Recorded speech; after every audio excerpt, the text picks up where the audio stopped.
দাবি বলতে বাধ্য হচ্ছে আজকে। তবে প্রথমে আমি এই প্রখর রৌদ্রে বিভিন্ন এলাকা থেকে আমাদের যারা সংগ্রামী সাথীরা এসছেন তাদেরকে ধন্যবাদ, অভিনন্দন, জোহার জানাবো। আর যে বিশেষ দাবিকে সামনে রেখে আজকে আমরা এখানে উপস্থিত হয়েছি, বিশেষ দাবি বলতে বাধ্য হচ্ছে এই কারণে যে আজকে গোটা বাঁকুড়া জেলার এই ছাতনা থানার ঘাটিবাড়ি আউটপোস্টে একটা ইতিহাস সৃষ্টি হলো। ইতিহাস তৈরি করেছেন আইসি সাহেব। সারা পশ্চিমবাংলার এই মুহূর্তে যদি দুর্নীতির ইতিহাস যদি নিয়োগ প্রক্রিয়া হয়, আর আমার ব্যক্তিগত জীবনে দীর্ঘ 12 বছর গোটা বাঁকুড়া জেলার এত থানাতে সামান্য প্রচারপত্র বিলির জন্য, সচেতনতার প্রচারপত্র বিলির জন্য, সেটা হলো কোথা থেকে, মেলা থেকে আইসি সাহেব তুলে আনার জন্য আদিবাসীদেরকে ডেপুটেশন দিতে হচ্ছে। সেই জন্য এখানকার ঘাটিপাড়ের আইসি সাহেব ইতিহাস সৃষ্টি করেছেন। ইতিহাস সৃষ্টি করেছেন এখানকার আইসি সাহেব। প্রথমেই বলি, এই বাঁকুড়া জেলার পুলিশ প্রশাসন, প্রত্যেকটা থানার পুলিশ প্রশাসন আধিকারিককে যথেষ্ট সম্মান জানায়, আইন প্রশাসনকে মান্যতা দেই, আইপিসিকে মান্যতা দেই। আর আজ পর্যন্ত এই বাঁকুড়া জেলাতে আদিবাসীদের যে কোনো সংগঠন, যে কোনো কর্মসূচি নিয়ে থাক, তাদের ডিএম ডেপুটেশন হোক, এসপির কাছে ডেপুটেশন হোক, আইসির কাছে ডেপুটেশন হোক, এই আইসি সাহেবকে আমি শুনিয়ে দিতে চাইছি, আদিবাসীরা কোন এলাকার একটা পিন পর্যন্ত চুরি করে নিয়ে যায়নি। আপনার যেন স্মরণ থাকে, আপনার স্মরণে রাখার দরকার আছে। আমি অনেক রিভিউ করেছি, আমি শুনেছি। আইসি সাহেব নতুন এসছেন, আমার খুব ভালো করে জানা আছে। উনি হয়তো এই এলাকার আর্থসামাজিক প্রেক্ষাপট, এই এলাকার জনবিন্যাস, এখানকার আদিবাসী মানুষের সেন্টিমেন্ট, এখানকার আদিবাসী মানুষের যে কালচার, এই সময়কালের মধ্যে দাঁড়িয়ে আদিবাসীদের যে জনজীবনের যে ইস্যু, সেসব সম্পর্কে হয়তো অবগত নন।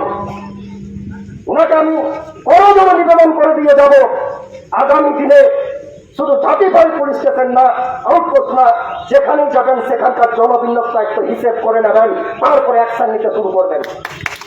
অবশ্যই অ্যাকশন নেবেন।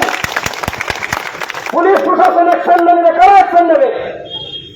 100 বার অ্যাকশন নেবেন। কিন্তু আমি যে ঘটনার সূত্রপাত, এআইসি সাহেবের কাছে কিছু প্রশ্ন তুলতে চাইছি এবং আমি জবাবটা নেব, জবাবদিহি চাইছি। যে আজকে পশ্চিমবঙ্গ আদিবাসী কল্যাণ সমিতি কোনো মামুলি কোনো রেজিস্টার্ড ক্লাব নয়। আপনার কানে যেন থাকে, পশ্চিমবঙ্গ আদিবাসী কল্যাণ সমিতি কোনো মামুলি ক্লাব নয়।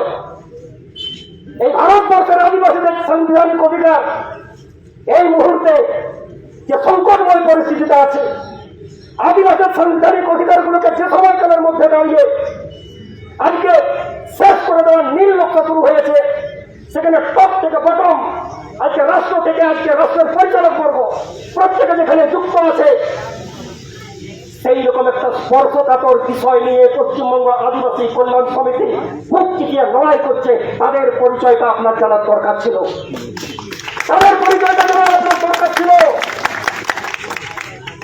আর কিসের কারণে, কি এত আজকে যে প্রচারপত্র তুলে আনলেন, আমি প্রশ্ন রাখতে চাই, ওই প্রচারপত্রের একটা লাইনে, ওই প্রচারপত্রের একটা লাইনেও যদি কোনো অসাংবিধানিক কথা লেখা থাকে, ওই প্রচারপত্রের কোনো লাইনে যদি একটাও কোনো উস্কানিমূলক কথা লেখা থাকে, ওই প্রচারপত্রের কোনো লাইনে যদি ধর্মান্ধতার কথা লেখা থাকে, ওই প্রচারপত্রের কোনো লাইনে যদি সাম্প্রদায়িকতার কথা লেখা থাকে, আমি বিপ্লব করেন আপনার সামনে কালকের থেকে এই মাইক ধরা বন্ধ করে দেবো, সংগঠন করা বন্ধ করে দেবো।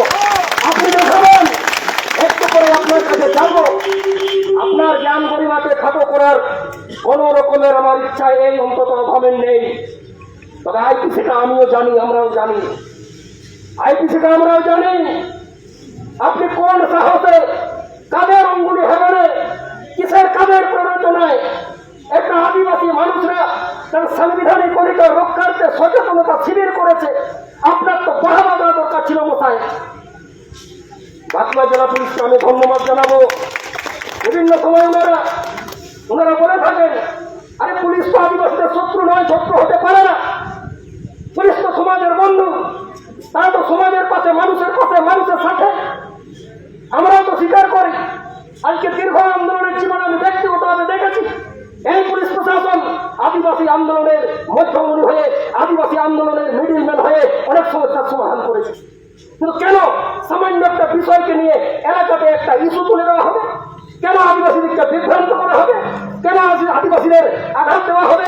কেন আদিবাসীদের স্পর্শকাতর বিষয়ে এই আঘাতটা দিয়ে কেন উত্তেজনা সৃষ্টি করা হবে? আজকে এই বিষয়ে পুলিশ প্রশাসনকে দায়িত্বশীল হওয়ার আমি অনুরোধ জানাবো।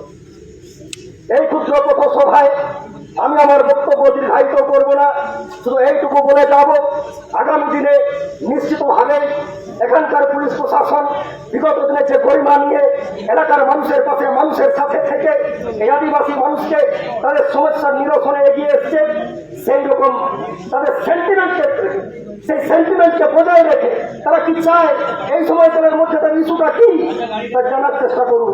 কারণ মশাই সামান্য মেলাতে সামান্য একটা প্রচার স্থল করার জন্য আজকে এই অবস্থা।